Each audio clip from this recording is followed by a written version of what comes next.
Hi, I'm Dr. Elliot Adam from ElliotOracle.com. I'm also the author of the award winning Fearless Tarot and Tarot in Love, Consulting the Cards in Matters of the Heart. Both books are published by Llewellyn Books and they're available online wherever books are sold. So if you want to take your tarot approach to a more empowering place and not one that's rooted in fear, do check out these books because they will be a game changer for you. It is time for this week's Oracle Reveal. So, yesterday on my social media, I placed up a photo of three different animals, and I asked you to use your intuition and just ask yourself which animal's calling to you, because that animal has your message. And the three animals were the dolphin, the wolf, and the octopus. So, if you're just joining me right now, ask yourself which animal seems to be nudging on your consciousness. It doesn't have to be your favorite animal, it just has to be the one that's kind of getting caught in your head because that animal has your message. So, for those of you who picked the dolphin, dolphin is known for its intelligence and it blends that element of water with also that intellectual element of air. It's an air breathing mammal under the waves. And what this can indicate if you're attracted to dolphin this next week is that you need to both blend your intelligence but also your emotional, empathetic side to life situations. So you want to think through things, puzzle through things, but you also don't want to neglect your feelings. This could also be a time where you need that perfect blend between what your heart and your head are telling you at this time. And finally, dolphin is known for its songs under the waves, the way it squeaks and clicks. This is a wonderful communicator under the waves. So this could be a time where you're really focusing on how you're communicating. And again, that you're blending not just what your intentions are intellectually, but also putting some heart into your words as well. First card for Dolphin is where it's best for you to place your focus this next week. And we get the King of Swords. And for me, the King of Swords is one of the most fixed cards in the Rider-Waite-Smith tarot deck. He's kind of a rigid figure. He's seated on that stone throne. And it's decorated with butterflies, but even the butterflies are in stone. And so this can indicate a resistance to change, a resistance to transformation. If this is where you're needing to put your focus, this could be a time where you're trying to break out of something that's become too rigid for you. It might also be a time where you're defying the status quo and you're going toward your best opportunities anyway. Sometimes the King of Swords will say that you don't have any choice in life, but you have to adhere to these external rules that are kind of rigid. It's like walking a tightrope or squeezing through the rigidity of some of these external things. And yet, if you follow the rules, if you take the logical approach, usually the King of Swords can reward you. This might be a time where you're feeling a little restricted by what's going on externally, but you need to stay focused on what your goal is. And also in alignment with that dolphin medicine, this could be a time where you're taking an intellectual approach to problem solving. The advice from your inner wisdom appropriately, is the Queen of Cups. And why I say appropriately is because I was just talking about dolphin being that blend between the air element and the water element. Well, here we have that perfect blend with the King of Swords, the air element, with the Queen of Cups, the water element. And both of these archetypes are saying both of these sides of you are needed this week to solve your problems. The Queen of Cups is empathetic, psychic, intuitive, nurturing, and she feels things very deeply. And she really does teach the importance of what your true feelings are telling you at this time, that you don't want to neglect your heart, that you do need to feel your real feelings. Sometimes we need to feel our feelings to escape from something that's become too rigid and too imprisoning. And I'm kind of feeling for Dolphin, this might be a time when you're trying to wriggle out of old traps or old restrictive ways of being, and you're needing to follow your heart. This could also be a time where you're communicating with that blend, that balance between what's logical, what's reasonable, but also what's empathetic, what's kind, what's compassionate. Because both of these archetypes are needed at this time. And so I feel like these two things, it's not like one or the other. It's not all or nothing. You don't want to be one or the other this next week. You want to really kind of blend both of these energies into your communication style this next week. And the mythic archetype that can help you this next week, wow, look at that. We got Athena, goddess of wisdom. She is also associated with that element of air sometimes. And she's got that wise owl next to her. And I kind of feel like her intuitively telling me that this is going to be a time where intellect and emotions are going to be blended. And that's what's really going to lead to wisdom. This could be a time where you're really focusing on your own inner wisdom and that you're really applying a wise approach to the situation in front of you. Athena could also be saying that your personal experience gives you great wisdom with whatever it is that you're tackling. And so you need to trust yourself. You need to have that eye on what is the wisest thing to do at this time. And wisdom is a blend, not just between knowledge and intellect, but also with experience and with what your heart has learned. And so I think this is just such a good message for Dolphin this next week. I even have Athena here over my shoulder, so kind of interesting that she wants to make an appearance right away. Next, we're going to go into the wolf animal spirit. And the wolf is an animal that often has to do with teaching. The wolf is also a cooperative animal. It hunts in packs, and it's really about the community, it's about the group. And so, this could be a time with the wolf that you're really focusing on who you're teaching. And even if you aren't a teacher or don't even think you're engaged in something that's like teaching like at this time, your example is always teaching others. It's teaching others how you expect to be treated. It's teaching others what your values are, how you are being in the world is bringing some sort of education to those that are around you. And so I feel with this wolf animal spirit, this could be a time where you're really mindful of the group, of the tribe, of the community, and about how your energy is either contributing to that community or is detracting from it. First card for Wolf is where it's best to place your focus this next week. And we get the Nine of Pentacles, which has often been called the wealth card in the tarot. And the Nine of Pentacles, it just shows that wealthy woman in her garden, surrounded by all the luxuries. And what this could say is that it is time to focus on your best life, Wolf.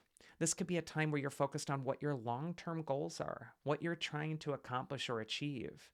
And also, like all successful pentacles cards in the tarot, they do promise wealth, they do promise security, and yet there's this sort of time component to it where patience is needed. You know, in the case of the female on the Queen of Pentacles, she's got that little snail in the bottom of the card, which can really represent things that move rather slowly and take their time to come into focus. And so I just feel like you need to have an eye on the long game.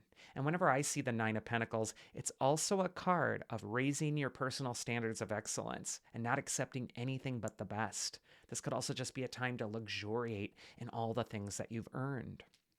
The advice from your inner wisdom this next week, if you pick the wolf, is the Three of Swords. And the Three of Swords is kind of indicating that there's some old wounds that might still need to be dealt with at this time. You know, the heart on the Three of Swords, it's floating there, and it would be floating above the rain clouds and rejoining the sun if it weren't for those heavy swords that it's holding on to. And those swords represent old traumas, old difficulties that weigh that heart down. And so sometimes the message of this card is to take an inventory of what you're carrying in your heart. Are old wounds preventing you from moving forward and being your best self, really reaching your highest success? Also, the Three of Swords is sometimes a card of just letting go of what's suffering. And that can be easier said than done, easy for me to say. You know, when it's your heart, when it's your thing you're holding on to, it can feel very personal. And yet, you know, that heart on the card, it's holding on to those swords. And why is that? Well, swords can also represent power. And sometimes we trick ourselves through our heart in believing that if we carry all the hard things that have happened before, well, then somehow we're going to be ready for the next thing. We're more prepared. We're stronger. And we hold this chip in our heart, this shrapnel that doesn't allow it to heal because somehow we think, I'm going to be ready next time. And yet that just keeps the heart bogged down beneath the rain clouds, unable to rejoin the sun. And so I feel like the standard of excellence, it's more than just about money for you, Wolf. It's also about your sense of worth and worthiness. And it's also about reevaluating beliefs that you've been harboring in your heart for so long. Just ask yourself, do I even need this anymore? Is this even important? Maybe it's time to release those old wounds. And the mythic archetype that's going to help you this next week is Theseus. He's the one who does battle with the Minotaur, who's in the labyrinth. He has to go through the maze in order to discover his own shadow self. And the beast headed Minotaur, the bull headed Minotaur, can be a symbol for the animal nature within all of us that's rooted in fear and reactivity and fight and flight and just instinctive reactions to things. And yet we need to wrestle with that inner demon sometimes. We need to find the way through the maze to really confront the inner saboteur, the shadow self, in order to fully grab the bull by the horns and take control of our life again. So I feel for the wolf, there's something really important going on. Yes, with the community, yes, with relating to others, especially with that wolf energy, but also teaching by example, showing others that you go for the best life, that you aren't held back by the traumas of the past, and that you aren't afraid to confront the shadow within. And finally, we're going to go into the octopus animal spirit. And I love octopi, I think is the plural. They're intelligent animals, and they find ways to solve puzzles. They can kind of squeeze through the smallest little openings in order to get to their prey or their food. They also are masters at camouflage, and so they can kind of slink about on the bottom of the sea and adapt and shapeshift into whatever is required in order to succeed. So this could be a time with the octopus that you're being very tactical, intelligent, you're shape-shifting, and you're shifting life circumstances to get what you want. First card for octopus is where it's best to place your focus. And we got the strength card. And the woman on the strength card in the white gown, she's a symbol for your higher self. And she's got that infinity symbol above her head, which is indicating that she's continuously engaged in this confrontation with the lion on the card. And the lion is a symbol for your lower nature, your fears, the things in your life that feel out of control, out of sorts. And the lesson of this card is always to trust your higher self. Sometimes we think we can't do something a different way because we've just done it so long this way, and the lion's running amok, and there's nothing we can do about it, and it's an illusion. Because when you apply your higher self to the situation, when you invoke spirit to help you with your challenges, you can move mountains. You can change things in a very miraculous way. And so I'm feeling with the strength card, this is a time to confront that thing that's been running amok in your life, that's been feeling out of control, confronting it honestly, but also confronting yourself with compassion. Give yourself a break, allow yourself to be kind to yourself at this time. The advice from your inner wisdom, if you pick the octopus, is the Seven of Pentacles. And this card is long associated with patience and having planted seeds that are works in progress, but taking your time with them. And also just that infinity symbol over the woman on the strength card with that patience symbolism of the Seven of Pentacles. This could say that you're trying to make some self-improvements in your life right now, and you need to not be all or nothing about those. You need to stop telling yourself, I have to change this all today and it has to be perfect. Otherwise, it's all ruined. And then why even try? And then I'm just going to go back to the old way of things. This might be something that you're taking an attempt on over and over again. Be patient with yourself. Be kind to yourself. The woman on the strength card, she's not beating up the lion. She's not attacking it. She's kind to it. She's smiling down at it. And so too with you. You need to smile down upon yourself with the thing that you're still working on. Because guess what? We're all human and none of us is perfect. And we're all working on something. And that's okay. You can work on things. And so don't expect perfection this next week. I think you just need to take your time, give yourself some slack, and know that your inner strength will subdue the lion if you turn to your higher self for help. And the mythic archetype that's going to help you is the nurturing mother goddess Demeter.